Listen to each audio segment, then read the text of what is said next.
On February 22nd, the Career Services at UW-La Crosse hosted their annual Spring Career Expo. The Career Expo took place at Valhalla Cartwright Center, exposing students to full-time jobs and internship opportunities.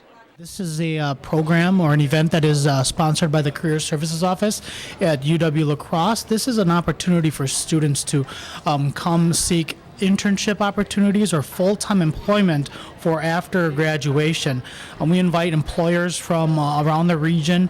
They come from all over, and they are seeking students with a variety of experiences and a variety of majors as well. So we encourage our students to come find an internship experience, find a full-time job, and we hold one of these every semester. So in the fall there's a career expo, and then in the spring there's a career expo as well. Great opportunity to network and just meet with some of the employers that are hiring students now. We also decided to tour around the Career Expo and ask the students how they personally felt about these job opportunities. Basically, we're already contacted quite a few people, and as a finance major, I mean, it's pretty competitive. We got a lot of business majors at this school, but I mean, if you can just pass around your resume as much as possible and pick up as many contacts as you can, you're really setting yourself up for networking. From the Cartwright Center, reporting with Claire Penn and Casey Rohan, I'm Zach Hansen for WMCM News. The Career Expo takes place each semester, and if you would like more information, visit the campus website. Tickets to the theater department's spring production are now on sale. The Department of Theater Arts is stumbling along into this season's musical called The Drowsy Chaperone. If you have ever wondered what it would be like to have a Broadway musical burst into your living room, then this is the show for you. The musical is a tribute to early American musicals of the Jazz Age. The Drowsy Chaperone will run at 7:30 at night, Friday and Saturday, February 24th and 25th, and Thursday through Saturday, March 1st through 3rd in the Tolan Theater Center for the Arts. Matinee performances will be at 2 o'clock Saturday, February 26th and March 4th.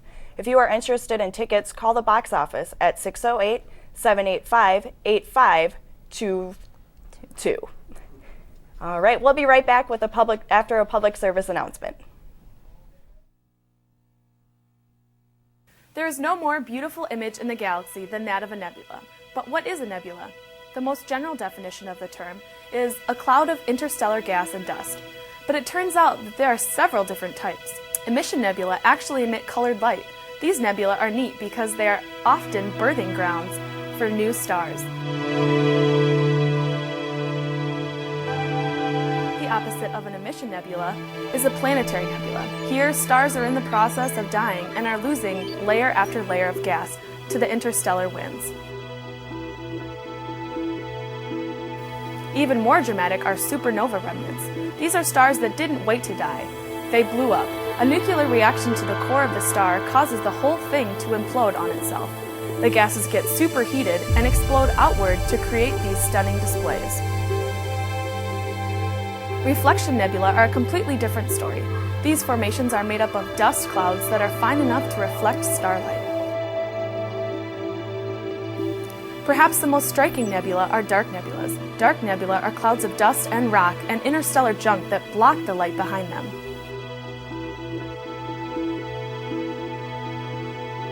The heavens are filled with entrancing images like these. We've only begun to scratch the surface of what else is out there amongst the stars.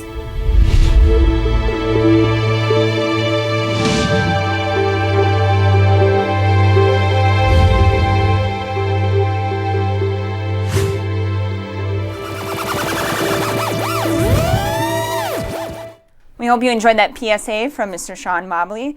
And now we're going to kick it over to Aaron Engstrand with a review of the movie Rocky Balboa. Thanks, Courtney. In 2006, Sylvester Stallone came out of retirement to add and finally finish the last installment of the Rocky series, the movie Rocky Balboa. Rocky is in his 60s and owns an Italian restaurant named Adrian's after his wife died in 2002.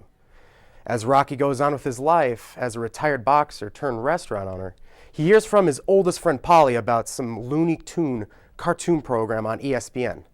The program is a dream match between the Italian stallion Rocky Balboa and Mason the Lion Dixon, the current heavyweight champion. Rocky starts to feel unfulfilled and he starts to wonder if he could start boxing again. Before I give the whole movie away, let's take a look at the trailer. Who was the greatest? Who was the best of all time? If two athletes from different eras could actually compete against one another, who would come out on top? In one corner, the reigning champion at Mason the Line Dixon. He'll be pitted against the former two-time heavyweight champion, Rocky Balboa. Computer says Rocky Balboa would be triumphant. I think there's still some stuff in the basement. What basement? In here. I think I want to, fight. You know, nothing big, just small things like local. What? You haven't peaked yet? You know, we have the promotional contract for Mason Dixon. When he heard you were interested in fighting again, he thought, why not put something together? First-class exhibition. But I ain't interested in getting, mangled and embarrassed. You know, let's face it, that computer fight got a lot of people curious. And it doesn't matter how this looks to other people. Fighters fight. To beat this guy, you need speed. You don't have it. And you've got calcium deposits on most of your joints, so sparring is out. I had that problem. So what we'll be calling on is blunt force trauma. Let's start building some hurting bombs. The greatest underdog story of our time is back for one final round.